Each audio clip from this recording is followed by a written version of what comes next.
मामला सामने आया। आईएमटी में गलत तरीके से प्लॉट आवंटित किए गए। रिपोर्ट बनी। आईएमटी में जमीन के बदले प्लॉट देने के मामले में अनियमितताएं बरतने का मामला सामने आया और आवेदन में गड़बड़ी करने के मामले में HSII-DC के उच्च अधिकारियों को कार्रवाई के लिए कहा गया है।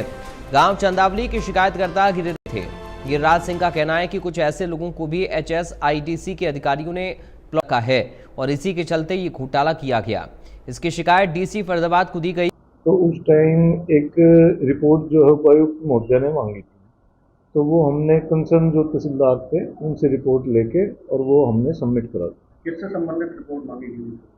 ये जो IMT में जो ज़मीन एक्वायर हुई थी, तो उसमें जो किसान थे उनकी ज़मीन के बारे में, तो इस बारे में ना मैंने जांच की ना मुझे पता है इसका। तो जांच चल रही थी प्लॉट के अलॉटमेंट और ड्रॉ को लेके, तो कुछ एलिजिबिलिटी के इश्यूज बताए गए थे कंप्लेनेंट द्वारा, तो उसकी जांच हमने कंप्लीट करी थी, जिसमें शायद दो एलिजिबिलिटी का था, उनको अलॉट तो नहीं हुआ था पर शायद उनकी एलिजिबिलिटी दिखा दी गई थी गलत तरीके से। इनका कितना एरिया एक्वायर हुआ है उस रिपोर्ट के आधार पर थोड़ी सी गड़बड़ मिली थी, तो वो विद डॉक्यूमेंट्स भी आपको सारी बातें बताता मैं।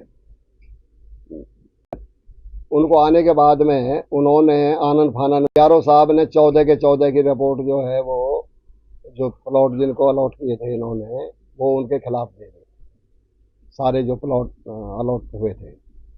उसके बाद में रेगुलर जांच के HSII-DC के AGM है, उनको बुलाया। अब जांच जमीन के साथ में 1832 एकड़ 5 गांवों की जमीन अधिग्रहण की थी और इस दौरान आवासीय प्लॉट देने की पॉलिसी के तहत कुछ लोगों को प्लॉट 2 प्लॉटों को अब कैंसिल भी किया गया। ये साफ तौर गलत पाए गए और इसी के चलते अब इन प्लॉट होल्डर को कैंसिलेशन का लेटर भेज दिया गया है। मामला 2 प्लॉटों का नहीं है, कई प्लॉट ऐसे हैं जिनकी अभी भी जांच की जा रही है, आवंटित किए जा रहे हैं। और जब इसकी जांच DC की तरफ से ADC को दी गई तो ADC ने डिस्ट्रिक्ट ये प्लॉट कैंसिल कर दिए गए हैं। लेकिन इससे भी पहले की जो शिकायत करता है उसकी तरफ से साफ कहना है कि कुछ प्लॉट ऐसे भी हैं जिन पर मकान या जो गलत पाया जाएगा उसके खिलाफ में कार्रवाई भी की जाएगी। फिलहाल इंडिया न्यूज़।